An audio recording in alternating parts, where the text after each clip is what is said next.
Hello दोस्तों, स्वागत है आप लोगों का अपने यूट्यूब परिवार अरुण अकेडमी में। आज की क्लास हम लोग पढ़ेंगे सामाजिक विज्ञान यानी कि एसएसटी। जितने भी प्रीवियस ईयर एग्जामों में ट्रेंड किया हुआ प्रश्न है वो सब के सब हम लोग एक सीरीज के माध्यम से कर रहे हैं। जितने भी 2011 से 2024 अब तक जितने एग्जामों में ट्रेंड किया हुआ प्रश्न है सब एक सीरीज के माध्यम से हम लोग कर रहे हैं। आज की सेट 5वां है। इससे पहले अगर हमारी सेट नहीं देखे हैं तो जाकर प्लेलिस्ट में देख सकते हैं। बहुत ही शानदार जानदार तरीके से ये क्लास चल रही है।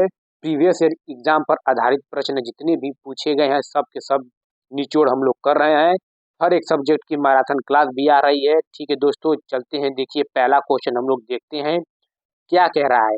कुशाणों ने किन निम्नलिखित शक्तिशाली केंद्रों से शासन किया? क्या पेशावर और मालवा, या पेशावर और मथुरा, या पेशावर और वाराणसी, या पेशावर और उज्जैन? तो ऑप्शन नंबर 2 हम लोग लॉक कर देंगे पेशावर और मथुरा से। जो ये कुषाण है दोस्तों, ये यूची जाति की, क्या यूची एक चीनी शब्द है जैसे कि यूची, ये यूची जाति की एक चीनी शाखा से आए थे। भारत में कुषाण वंश का संस्थापक कुजुल कड़विशेष, किसे कुजुल कड़विशेष था, इसको माना जाता है। कुषाण वंश का संस्थापक किसे माना जाता है? तो कुजुल कड़विशेष को। इनके शासकों में भीम कड़विशेष ने सर्वप्रथम सोने के सिक्के जारी करवाए थे। और कुषाणों ने किन निम्नलिखित शक्तिशाली केंद्रों से शासन किया? तो पेशावर और मथुरा से। तो ऑप्शन नंबर 2 हम लोग का राइट आंसर हो जाएगा, पेशावर और मथुरा। चलते हैं नेक्स्ट क्वेश्चन। देखिए निम्नलिखित कथनों ए, बी और सी को पढ़ें और सही विकल्प का चयन करें। ये क्या कह रहा है? पूरा पाषाण काल 20 लाख साल पहले से 12,000 साल पहले के दौरान माना जाता है। बिल्कुल सत्य दोस्तों।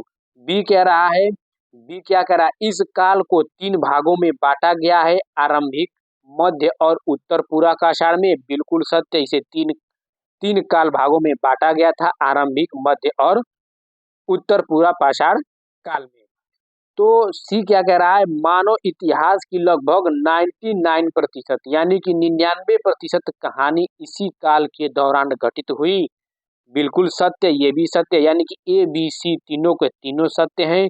तो ऑप्शन नंबर 4 हम लोग लॉक कर देंगे, ए, बी और सी।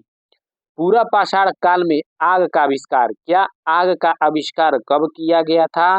तो पूरा पाषाण काल में आग का आविष्कार हुआ तथा मानव ने सबसे पहले पत्थर के औजार बनाना प्रारंभ किए थे। पत्थर का औजार बनाना प्रारंभ किए थे। और आग का आविष्कार किसमें हुआ था? तो पूरा पाषाण काल में। तो इस क्वेश्चन का राइट आंसर 4, ए, बी, सी तीनों के तीनों सत्य हैं। जितने भी ये प्रश्न लेकर आए हैं दोस्तों सब प्रीवियस ईयर एग्जामों में पूछा हुआ प्रश्न है। अपने मन से एक भी लेकर हम प्रश्न नहीं आए हैं। जितने भी 2011 से 2024 तक अब तक एग्जामों में हुए हैं सब एक सीरीज के माध्यम से पूरी की पूरी क्लास हम लोग प्रीवियस ईयर सब के सब खत्म कर लेंगे। बस आप लोग चैनल के माध्यम से जुड़े रहिए। देखिए तीसरा क्वेश्चन क्या कह रहा है? ए, मनसब मुगलों द्वारा चलाई गई एक श्रेणी व्यवस्था थी जिसके जरिए पद, वेतन तथा सैन्य उत्तरदायित्व निर्धारित किए जाते थे। तो बिल्कुल सत्य, जो मनसब मुगलों द्वारा चलाई गई एक श्रेणी व्यवस्था थी जिसके जरिए पद, वेतन और सैन्य उत्तरदायित्व निर्धारित किए जाते थे। ये जो मुगलों द्वारा ये किसने चलाई गई थी? तो इसका प्रचलन मुगल शासक अकबर द्वारा चलाई गई थी। कब? 1575 ईस्वी में चलाई गई थी। तो ए तो ऑप्शन कथन सत्य हो गया। बी क्या कह रहा है? मनसबदारों के सैन्य उत्तरदायित्व का निर्धारण एक संख्या पर निर्भर था जिसे जात कहा जाता था। नहीं, एक संख्या पर निर्भर नहीं था। इसे मनसब, जिसका दोस्तों इसमें होता था मनसबदारों के सैन्य उत्तरदायित्व का निर्धारण एक निर्दिष्ट संख्या में सवार अथवा घुड़सवार बनाए रखने के लिए किया गया था। जिसे मनसबदारी व्यवस्था एक विशिष्ट प्रशासनिक व्यवस्था थी। और मनसब का अर्थ है श्रेणी अथवा पद। तो ऑप्शन नंबर ए सही है परंतु बी गलत है। तो ऑप्शन नंबर पहला हम लोग लॉक कर देंगे, ए सही है परंतु बी गलत है। इसकी प्रचलन किसने किया था? तो अकबर ने। कब? 1575 ईस्वी में। चलते हैं नेक्स्ट क्वेश्चन दोस्तों। देखिए, निम्नलिखित में से किस स्थान पर अशोक के अभिलेख ग्रीक और अरमाइक, क्या ग्रीक और अरमाइक भाषाओं में पाए गए हैं? क्या कंधार में, या मास्की में, या टोपरा में, या कालसी में? तो ऑप्शन नंबर पहला हम लोग लॉक कर देंगे कंधार में। अशोक ने अपने अभिलेख कई भाषाओं में जारी करवाए थे। इनके कई अभिलेख जैसे मास्की हुआ, गुर्जरा हुआ, नेतुर और उदयगोलम, ये सब क्या है? अपनी अभिलेख ये कई भाषाओं में जारी करवाए थे और इनका नाम अशोक लिखा गया इसमें। इसके अतिरिक्त अशोक को कई उपाधियों से भी संबोधित किया गया, जैसे देव नाम प्रिय हुआ, देवा नाम प्रियदर्शी हुआ। और जिस इसका अभिलेख जो था दोस्तों, जेम्स प्रिंसम ने, किसने? जेम्स प्रिंसेप ने 1837, कब? 1837 ईस्वी में अशोक के अभिलेख को सर्वप्रथम पढ़ने का श्रेय इसे दिया जाता है। किसे? जेम्स प्रिंसप को। चलते हैं नेक्स्ट क्वेश्चन। तो इस क्वेश्चन का पहला ऑप्शन राइट हो जाएगा, कंधार। चलते हैं नेक्स्ट क्वेश्चन। गोंड राज्य, देखिए गोंड राज्य गढ़कटंगा में 70,000 गांव थे, इसे उल्लेखित किया गया है। क्या उया कोंडन उदयार के अभिलेख में, या अकबरनामा में? बिल्कुल सत्य, अकबरनामा में इसका जिक्र किया गया है। गोंड एक जनजाति की श्रेणी थी। गोंड कैसी थी? तो गोंड एक जनजाति की श्रेणी थी जिसके द्वारा झूम खेती की जाती थी। झूम खेती किसके द्वारा की जाती थी? तो गोंड के द्वारा की जाती थी। गोंड एक जनजाति श्रेणी थी। गढ़कटंगा एक समृद्धशाली राज्य था। जो ये गढ़कटंगा है, ये एक समृद्धशाली राज्य था। इस राज्य के निवासियों द्वारा जंगली हाथियों को पकड़ा जाता था। गढ़कटंगा जो था ये राज्य, तो इस गढ़कटंगा राज्य के द्वारा जंगली हाथियों को पकड़ा जाता था और उन्हें दूसरे राज्यों में निर्यात कर दिया जाता था, जिससे इन्हें पर्याप्त आय प्राप्त होती थी। तो इस क्वेश्चन का राइट आंसर 2 होगा। अकबरनामा में जिक्र किया गया है। गोंड राज्य गढ़कटंगा में 70,000 गांव थे, इसमें जिक्र किया गया है, तो अकबरनामा में। चलते हैं नेक्स्ट क्वेश्चन। देखिए, निम्नलिखित कथन ए और कारण आर पर विचार करें। अभी कथन ए क्या कह रहा है? स्थानीय जनजातीय लोगों द्वारा पूरी उड़ीसा के जगन्नाथ की काष्ठ प्रतिमा बनाई जाती है। बिल्कुल सत्य, अभिकथन सत्य है। स्थानीय जनजातियों लोगों द्वारा पूरी उड़ीसा के जगन्नाथ की काष्ठ प्रतिमा बनाई जाती है। कारण आर क्या कह रहा है? जगन्नाथ मूलतः एक स्थानीय देवता थे। बिल्कुल सत्य है, जिन्हें आगे चलकर विष्णु का रूप मान लिया गया। बिल्कुल सत्य, कारण आर भी सत्य है और व्याख्या भी कर रहा है। जगन्नाथ का शाब्दिक अर्थ है जगत या दुनिया का मालिक। क्या दोस्तों? जो ये जगन्नाथ है, जगन्नाथ का अर्थ क्या है? जगत या दुनिया का मालिक। इसे विष्णु भगवान का पर्यायवाची माना जाता है। इसे जगन्नाथ को ही विष्णु भगवान के रूप में देखे जाते हैं। और 12वीं सदी में गंग वंश के राजा अनंत वर्मन ने, किसने? अनंत वर्मन ने क्या किए थे? पुरी में पुरुषोत्तम जगन्नाथ के लिए एक मंदिर बनवाने का निर्णय लिया था। किसने? तो अनंत वर्मन ने, पुरी में। तो ऑप्शन नंबर पहला लॉक हो जाएगा। ए और आर दोनों सही हैं तथा ए की आर सही व्याख्या करता है। चलते हैं नेक्स्ट क्वेश्चन। देखिए क्या कह रहा है? निम्नलिखित में से कौन सा कथन बिरसा आंदोलन के विषय में सही है? तो बिरसा आंदोलन के विषय में आपको सही बताना है। बिरसा के अनुयायियों ने लाल झंडे को बिरसा राज्य का प्रतिबंध नहीं, गलत हो जाएगा। बिरसा के अनुयायियों ने सफेद झंडे को बिरसा राज्य का प्रतीक बना था। किसको? सफेद झंडे को। तो यहाँ पे लाल दिया है, तो गलत हो जाएगा। बिरसा ने लोगों को उकसाने के लिए परंपरागत प्रतीकों और भाषा का इस्तेमाल किया। बिल्कुल सत्य है, तो बी तो सत्य हो गया। बिरसा आंदोलन आदिवासी समाज को सुधारने के विरोध में थे? नहीं, बिरसा ने मिशनरियों और हिंदू जमींदारियों को लगातार विरोध किया। ये सत्य है। बी और डी सत्य है, तो ऑप्शन नंबर पहला हम लोग लॉक कर देंगे, बी और सत्य।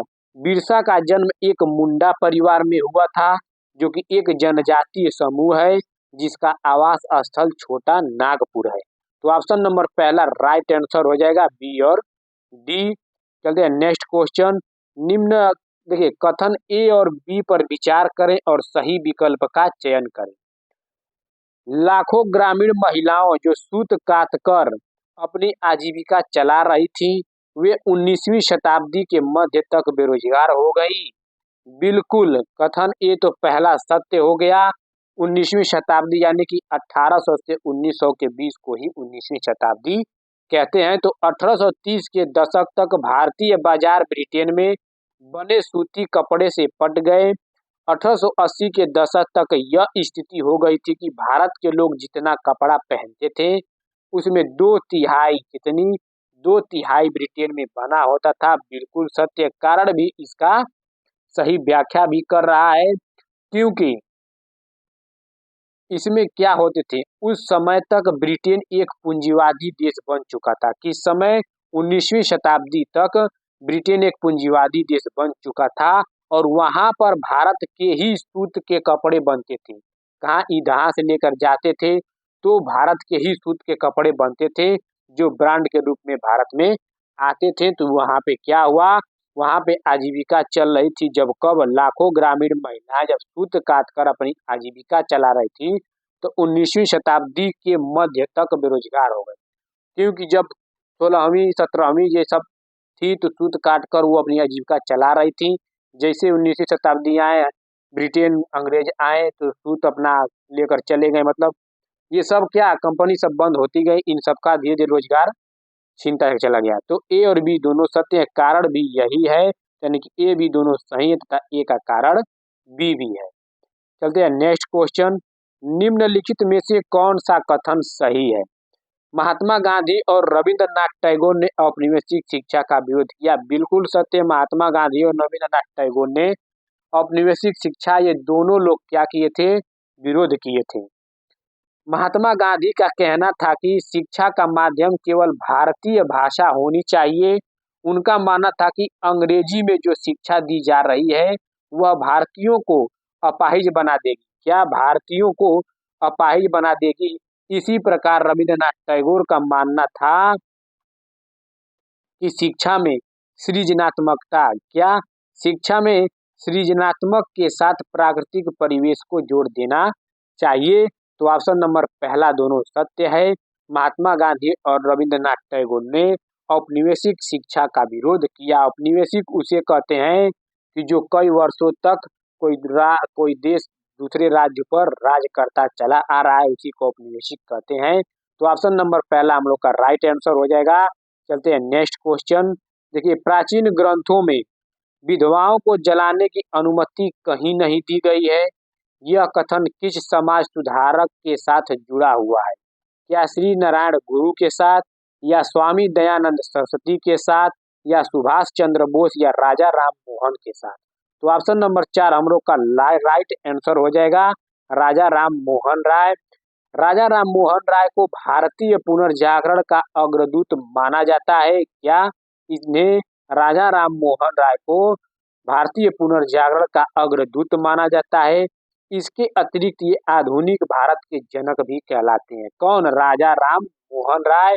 इन्होंने ही राजा राम मोहन राय ने ही सती प्रथा क्या सती प्रथा हुआ जातिवाद हुआ बाल विवाह कर्मकांड और पर्दा प्रथा आदि का विरोध किया। किसने तो राजा राम मोहन ने। तो ऑप्शन नंबर 4 हम लोग का राइट आंसर हो जाएगा राजा राम मोहन राय।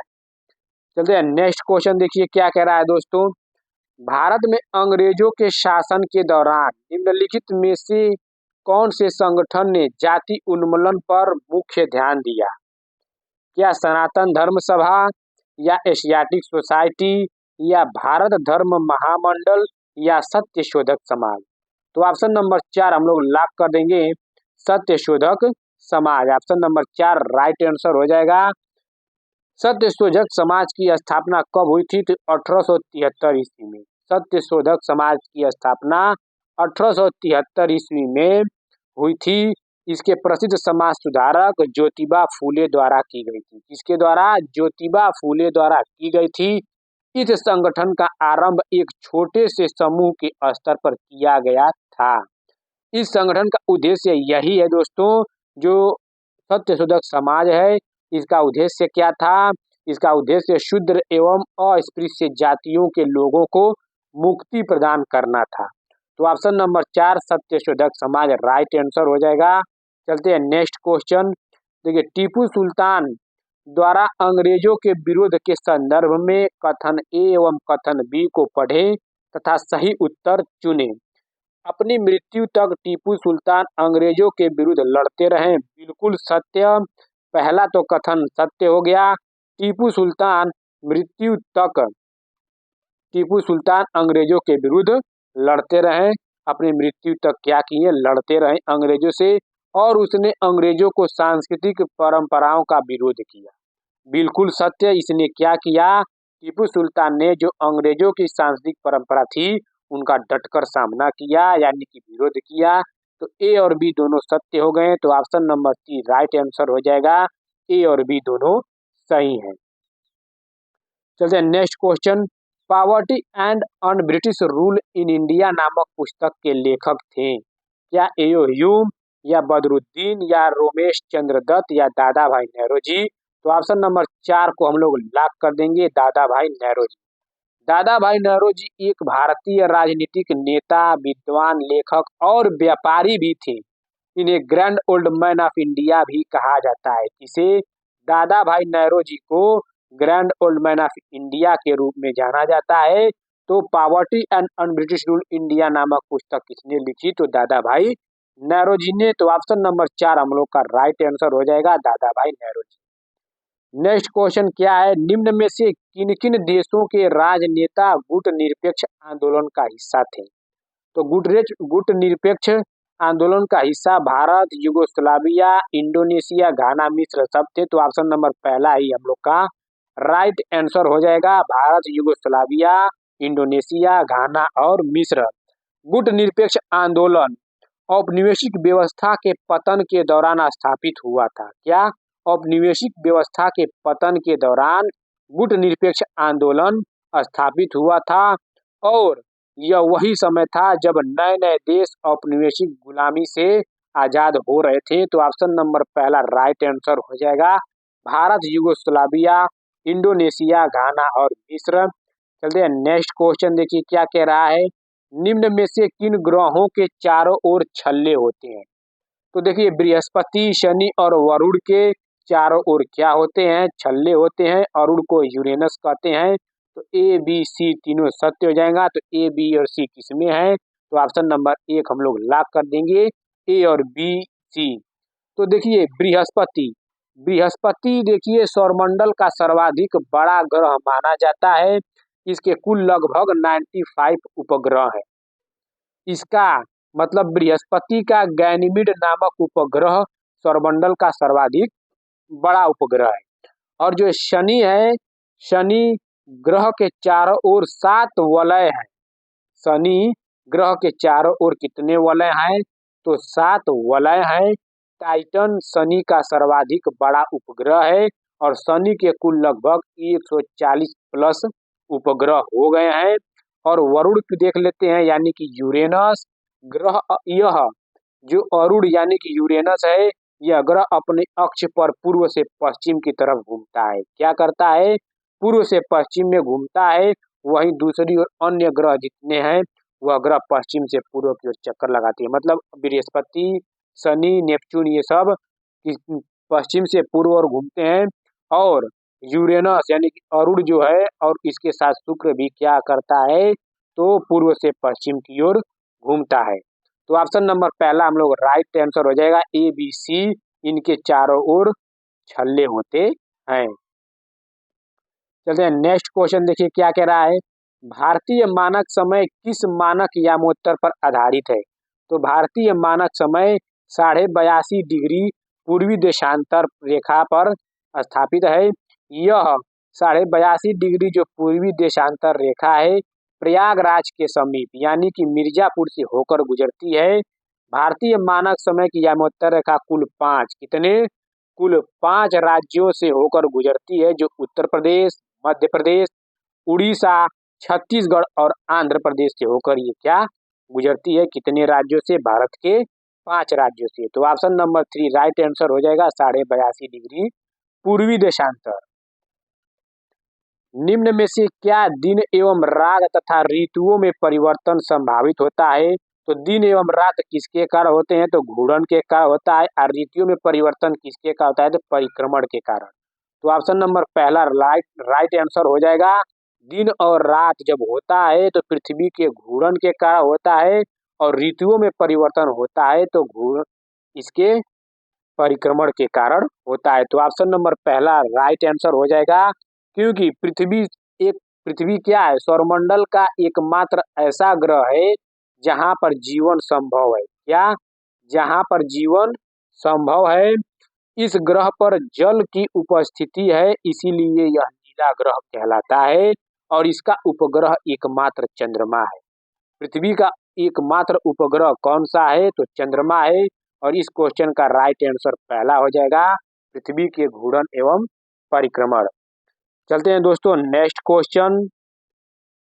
देखिए, पृथ्वी लगभग 24 घंटे में अपने अक्ष पर 360 डिग्री घूम जाती है, अर्थात वह 1 घंटे में 15 डिग्री घूमती है।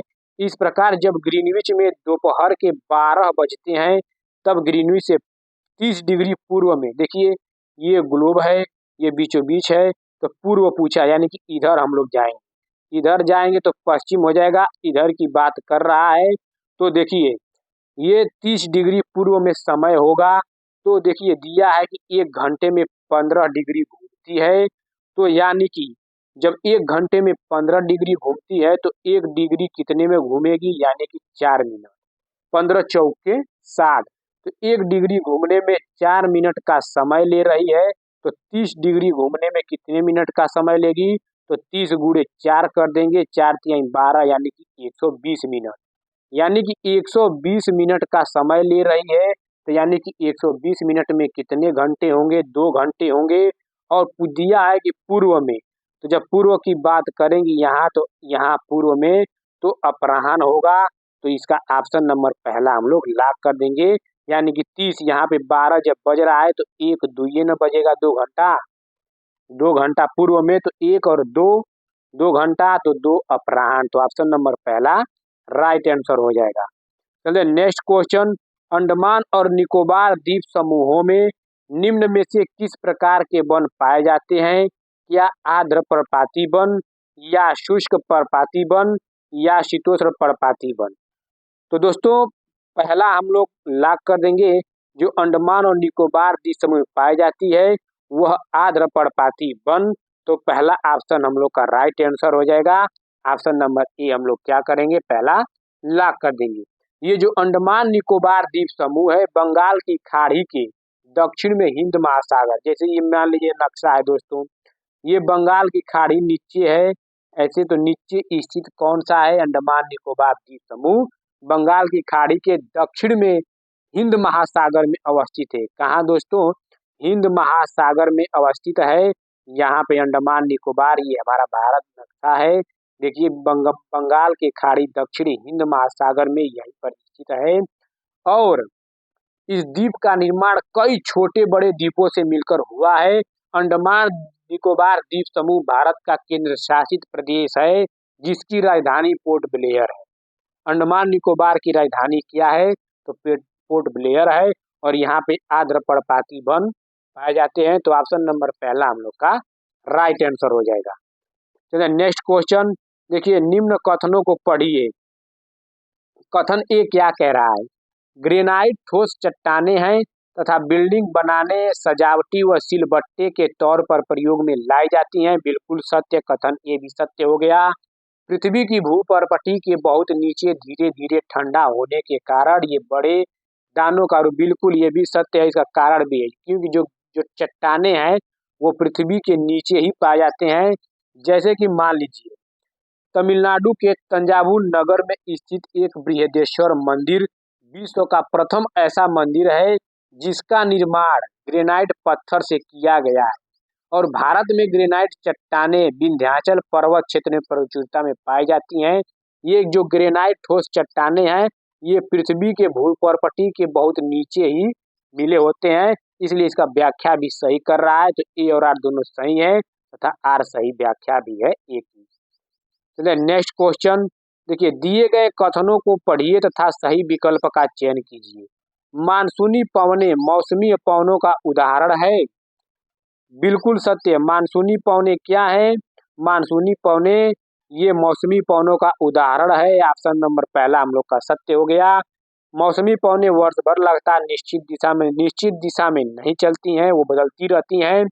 मौसमी पवनें उन पवनों को कहा जाता है जिनकी दिशा में समय तथा मौसम के अनुसार परिवर्तन होता रहता है। मौसमी पवनों के अंतर्गत स्थल, समुद्री और मानसूनी पवनें आती हैं। स्थल व समुद्र समीर स्थानीय पवनों के उदाहरण नहीं। ये सब क्या है? ये मानसूनी पवनों के स्थल और समुद्री समीर ये स्थानीय पवनों के उदाहरण नहीं है। ये मानसूनी पवनों का तो गलत हो गया। केवल और केवल ऑप्शन नंबर पहला ए सत्य हो जाएगा। चलते हैं नेक्स्ट क्वेश्चन। तिब्बती एंटीलोप का शिकार इसके उन शहतूत के लिए किया जाता है क्योंकि यह वजन में हल्का होता है। बिल्कुल सत्य। यह वजन में क्या होता है? हल्का होता है। अत्यधिक गर्म होता है। बिल्कुल सत्य। अत्यधिक गर्म होता है। यह जानवर बहुत अधिक नहीं, जानवर बहुत कम संख्या में पाए जाते हैं, इसलिए ये बहुत कम मिले होते हैं। क्योंकि एक साल बनाने में 3 से 5 तिब्बती एंटीलोप के अंडर फर का प्रयोग किया जाता है। एक साल मतलब कि एक साल बनाने में कितने? 3 से 5 तिब्बती। वहाँ पे कम जानवर मिले होते हैं, अत्यधिक नहीं। तो ए और बी सत्य हो गया, यानी कि पहला ऑप्शन हम लोग लॉक कर देंगे, ए और बी। आई होप दोस्तों आप लोग को वीडियो अच्छा लगा हो। अच्छा लगा हो तो चैनल को लाइक, सब्सक्राइब, शेयर, कमेंट कर दीजिए, जिससे हमें मोटिवेट मिलता रहे। हाँ दोस्तों, आप लोगों का बहुत बहुत धन्यवाद।